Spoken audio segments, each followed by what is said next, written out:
Γεια σας φίλοι μου, σήμερα θα σας παρουσιάσω έναν κόψιμο μαγιό που λέγεται Drop Fade, που το οποίο θα κάνει μεγάλο μπαμ φέτος το 2024.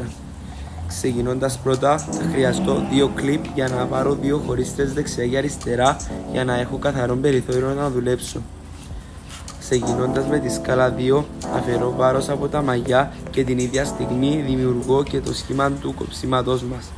Στη συνέχεια με ζύρο δημιουργώ άσπρες γραμμές, ξεκινώντας χαμηλά από κροτάφους και καταλήγοντας στο σβέρκο με σχήμα οβάλ. Με τη σκάλα 1 δημιουργώ μια γκρίζα γραμμή ενδιάμεσα στη σκάλα 2 και 0. Και τώρα πάμε να τη σβήσουμε για να δημιουργηθεί το όμορφο μας Drop Fade. Τελειώνω το fade και αφαιρώ τα clips και ξεκινώ να βρέχω πάρα πολύ καλά τα μαγιά. Από τους κροτάφους δημιουργώ μια κατακόρυφη χωριστρά και με το ψαλίδι αφαιρώ λίγο μήκος από τα μαγιά. Και στη συνέχεια θα κάνω slide cutting. Τι είναι το slide cutting? Είναι μια τακτική η οποία δίνει texture και waves στο μαλλί.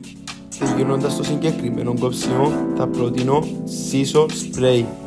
Το χρησιμοποιάτε καθημερινά άφοβα γιατί κάνει θαύματα στο μαλλί και ταυτόχρονα είναι υγιές και κάνει σε όλον τον τύπο μαγιό. Το απλώνω με μασάζ καλά μέσα στη ρίζα για να δώσω volume και ακόμα πιο πολύ wave στο μαλλί.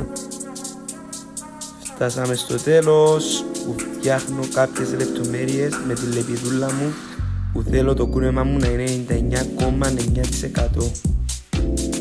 Δείτε άλλη μια φορά τον before και after. Γι' αυτό να έχετε πάντα εμπιστοσύνη του κουρέα σας.